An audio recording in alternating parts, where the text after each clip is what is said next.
Jadi gini, kalau misalnya kita punya API, kemudian API tersebut kita keluarkan datanya melalui model, kadang ada beberapa kolom yang tidak ingin kita keluarkan di tabel kita. Nah, permasalahannya adalah kalau misalnya kita punya beberapa fungsi, kemudian kita perlu memperbaiki di tiap-tiap fungsinya satu persatu, tentu akan melelahkan.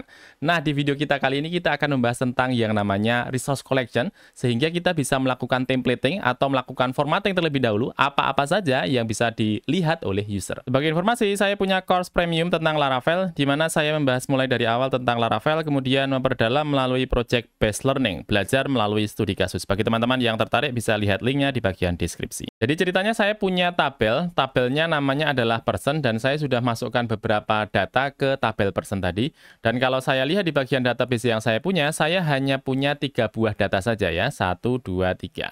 Kemudian ketika saya membuat API dengan menggunakan data tadi, maka dia akan menampilkan 3 buah data saja, sama dengan yang saya miliki di bagian tabel person ya. Dan kita sudah membahas tentang bagaimana membuat API di video sebelumnya. Di sini dia mengeluarkan beberapa data, dan di tiap-tiap datanya dia punya setidaknya ada 5 buah kolom. Kolom ID, kolom name, kolom email, kolom created at, dan juga kolom updated at. Ceritanya, saya akan menghilangkan untuk kolom updated at di bagian model ini. Tetapi saya tidak akan menghilangkan di bagian kolom person saya, tetapi saya akan melakukan formatting terlebih dahulu dari model sehingga yang dikeluarkan tidak sampai kepada kolom updated at.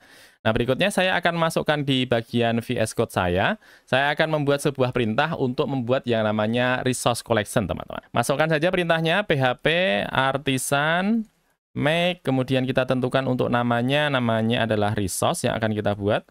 Kemudian kita tentukan untuk namanya adalah person resource. Resource pakai CE seperti ini, kemudian kita enter. Nantinya dia akan membuat satu buah file, dan nama filenya adalah person resource. Lokasinya di mana? Lokasinya ada di bagian folder app, http, kemudian ada di bagian resource, kemudian adalah file person resource.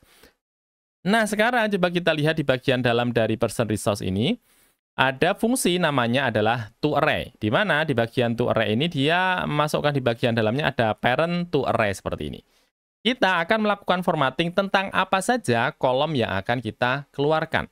Kalau misalnya kita akan menentukannya, ini kita hilangkan, kemudian kita berikan tanda array seperti ini, kemudian kita tentukan apa-apa saja yang akan kita keluarkan, ataupun kita juga bisa merename yang dikeluarkan dari dalam API kita.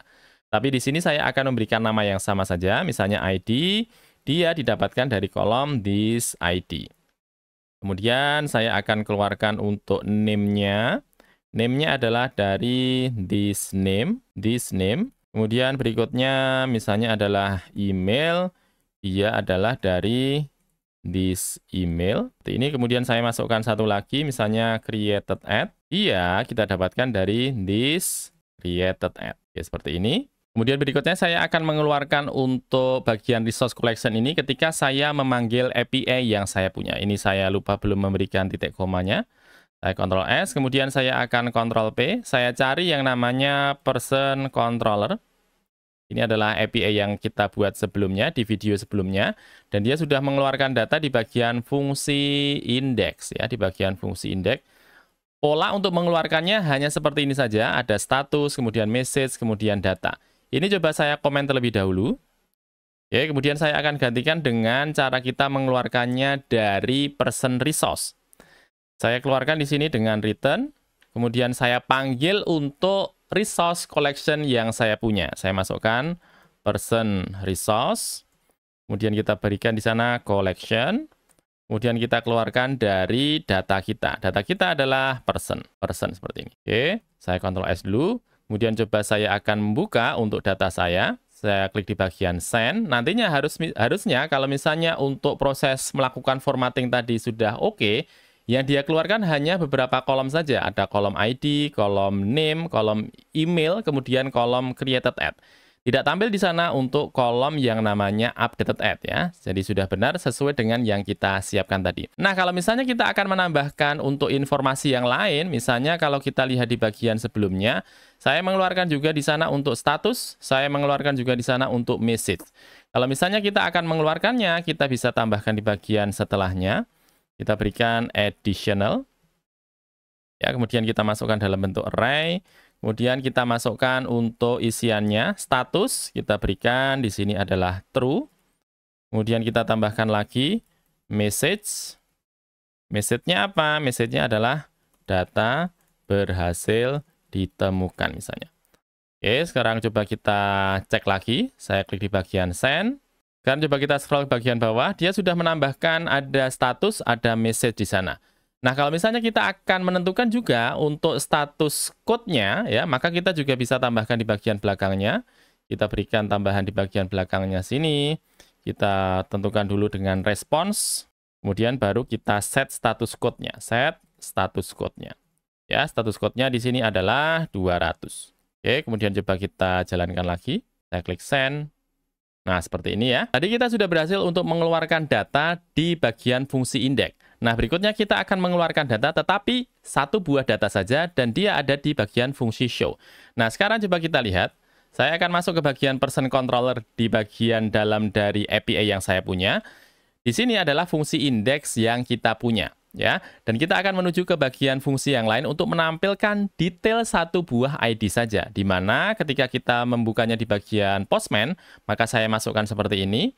Kemudian dia akan mengeluarkan untuk datanya satu buah ID saja. ID-nya adalah ID 4. Nah, saya akan merubah di bagian fungsi show, tetapi sebelumnya di bagian fungsi index ini akan saya copy, ya, di bagian return-nya. Kemudian saya scroll ke bagian bawah, saya menuju ke bagian fungsi show. Sementara ini di bagian fungsi show, isinya adalah respon JSON seperti yang kita punya sebelumnya. Saya akan menggantikannya dengan seperti ini. Kemudian saya akan gantikan di bagian depannya, bukan dengan memanggil resource collection, tetapi saya mulai dengan tanda kurung seperti ini. Kemudian saya panggil new, saya panggil di sana dengan person resource. Oke, kita ambil dan kita akan masukkan ke bagian dalam dari person resource ini dengan person. Oke, seperti ini. Kemudian di bagian bawahnya coba kita komen. Ya, kemudian coba kita jalankan di bagian fungsi untuk menampilkan detailnya, ya. Ketika saya klik di bagian send, maka dia akan menampilkan untuk detailnya. Dan dia akan menggunakan formatting yang kita punya di bagian resource collection tadi, sehingga tidak akan menampilkan yang namanya updated add. Ya, seperti ini. ID-nya, name, email, created add, updated add tidak ditampilkan, kemudian ada status dan juga message. Tadi kita sudah melakukan perubahan di bagian fungsi index, serta di bagian fungsi show. Sekarang saya akan melakukan perubahan di bagian fungsi store, serta di bagian fungsi update. Nah, sebenarnya polanya hampir sama di bagian fungsi show ya. Saya akan sesuaikan sekalian saja. Saya masuk ke bagian VS Code yang saya punya. Ini saya copy saja dari bagian fungsi show ini. Saya scroll ke bagian bawah.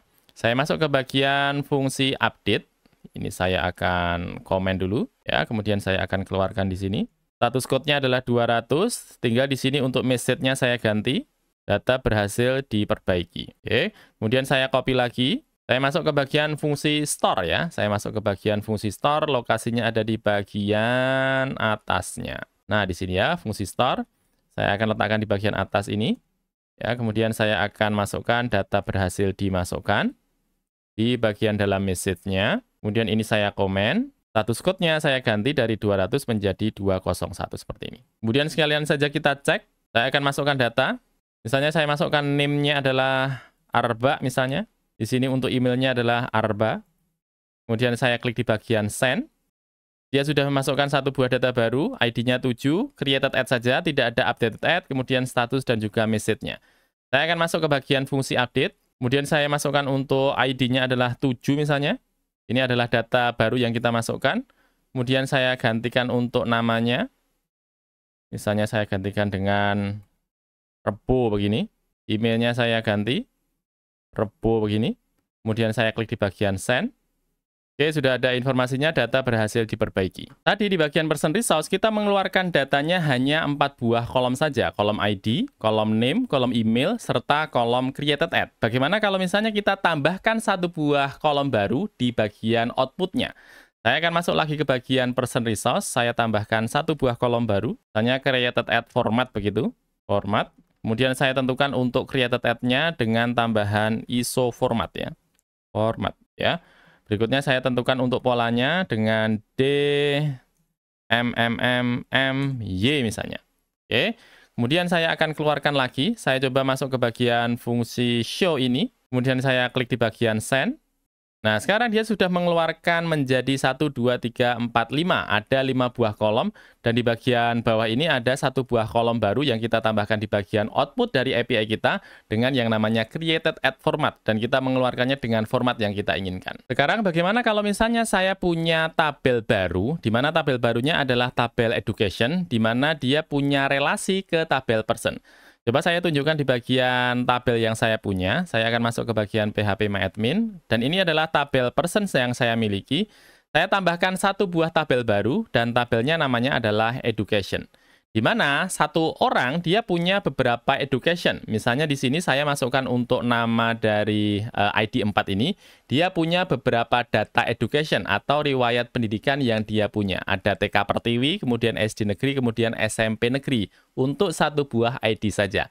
Nah, saya ingin nanti dia akan mengeluarkan juga di bagian dalam dari API kita ini. Untuk pertama, saya akan menentukan terlebih dahulu untuk relasinya di bagian dalam dari model saya. Saya masuk ke model yang saya punya. Model yang saya punya di sini adalah person model. Kemudian saya akan tambahkan di bagian bawahnya. Saya masukkan misalnya dengan function education. Kemudian saya keluarkan di sini.